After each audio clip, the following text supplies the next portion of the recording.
Madame puisque la c'est ce ministre, que leur merci. permet la loi. La parole est à Donc, monsieur Joël Giraud. Merci, Monsieur le Président. Ma question s'adresse à Madame la secrétaire d'État chargée des personnes handicapées. À l'heure où je vous parle, certains décrets d'application de la loi de 2005 pour l'égalité des droits et des chances, la participation et la citoyenneté des personnes handicapées ne sont toujours pas parus. Cela engendre un imbroglio administratif digne des plus grandes heures de gloire de Kafka.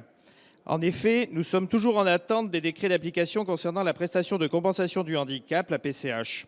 Les conseils départementaux improvisent et font ce qu'ils veulent ou ce qu'ils peuvent avec les moyens que vous connaissez, de plus en plus restreints, et la chimérique péréquation.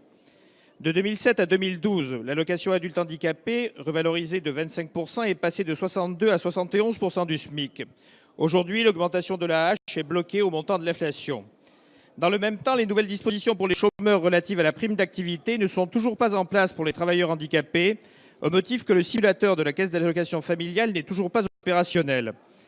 J'attire donc votre attention sur l'urgence à publier tous les décrets d'application de la loi de 2005, mais aussi sur l'urgente nécessité de faciliter pour ces travailleurs handicapés le cumul entre leur AAH et leur salaire, soumis à l'heure actuelle à de trop nombreuses contraintes et à des plafonnements indécents, quand on impose par exemple à un handicapé moteur ayant fait de longues études de ne pas dépasser 800 € par mois de salaire. Rappelons qu'une personne en situation de handicap qui occupe un emploi coûte bien moins cher qu'une personne placée en institution, sans compter bien entendu, ce qui n'est non des moindres, la plus-value psychologique liée à l'estime de soi et le sentiment d'être utile que procure tout travail. L'augmentation du pouvoir d'achat des personnes handicapées permettrait une croissance de leur contribution à l'économie, la création de richesses, une meilleure insertion sociale de ces citoyens, l'assurance des revenus décents, une égalité de traitement avec les personnes valides. Aussi, je souhaiterais connaître le calendrier de la publication des derniers décrets d'application de la loi de 2005, ainsi que les dispositions qui seront prises pour corriger les injustices que je viens de citer. Merci, monsieur Giraud. La parole est à madame Ségolène Neuville, secrétaire d'État chargée des personnes handicapées et de la lutte contre l'exclusion. Merci, monsieur le président, monsieur le député Joël Giraud. Il y a finalement plusieurs questions dans votre question.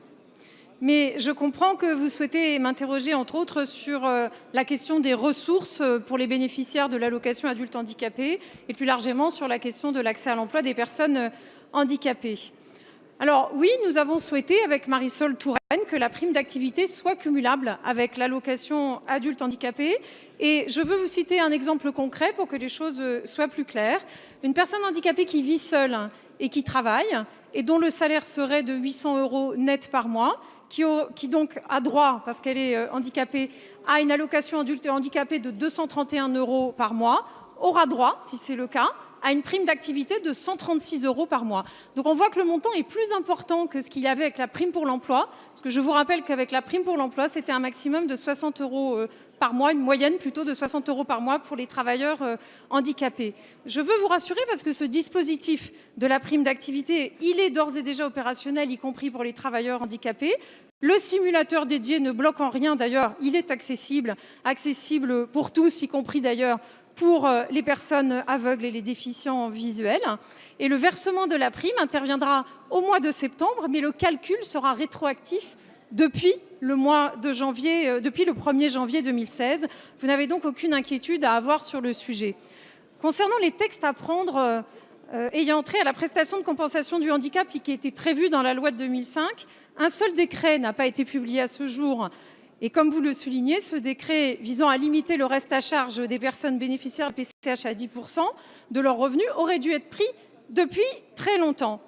J'ai donc décidé qu'il y avait besoin d'une concertation avec les départements et avec les associations sur ce sujet, parce que depuis 10 ans, les choses ont pu bouger. Et donc, cette concertation est engagée. Les conclusions seront rendues en septembre et le sujet avancera donc à ce moment-là.